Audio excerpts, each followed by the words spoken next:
सबसे बड़ी खबर सामने आ रही है। प्रधानमंत्री नरेंद्र मोदी ने बताया कि तीसरे कार्यकाल में क्या करने वाले हैं। अमेरिका में बताया प्लान। प्रधानमंत्री नरेंद्र मोदी ने रविवार को कहा कि उन्होंने अपने तीसरे कार्यकाल में देश को विकसित राष्ट्र बनाने का बहुत महत्वाकांक्षी लक्ष्य निर्धारित किया है।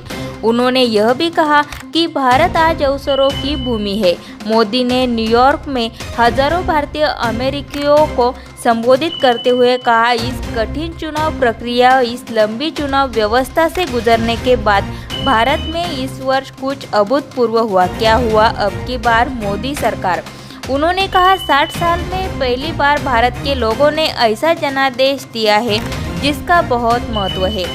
अपने तीसरे कार्यकाल के दौरान मुझे बहुत महत्वाकांक्षी लक्ष्य हासिल करने हैं। हमें 3 गुना ताकत के साथ आगे बढ़ना है।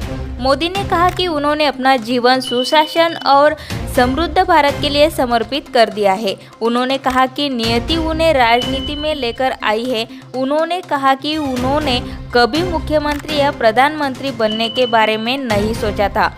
उन्होंने कहा कि पिछले 10 सालों में लोगों ने शासन के इस मॉडल को देखा है और इसलिए उन्हें तीसरी बार सत्ता में लाने के लिए वोट दिया है।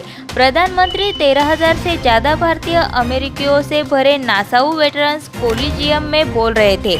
आयोजकों ने बताया कि इनमें से ज़्यादातर लोग न्यूयॉर्क और न्यू जर्सी क्षेत्र से थे, लेकिन भारतीय अमेरिकी 40 राज्यों से आए थे। भारत और अमेरिका के बीच संबंधों को मजबूत करने में भारतीय अमेरिकियों की भूमिका की सराहना करते हुए मोदी ने उन्हें भारत का ब्रांड एम्बेसडर बताया। उन्होंने संस्कृत के एक श्लोक का उल्लेख किया और कहा कि भारतीय प्रवासी जहां कहीं भी रहते हैं, वे हर क्षेत्र में सामाजिक और राष्ट्र के विकास में योगदान देते हैं।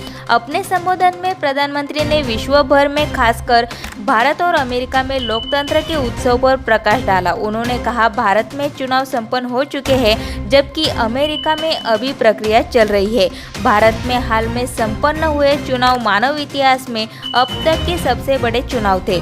जब हम भारत के लोकतंत्र के पैमाने को देखते हैं तो हमें और भी अधिक गर्व होता है।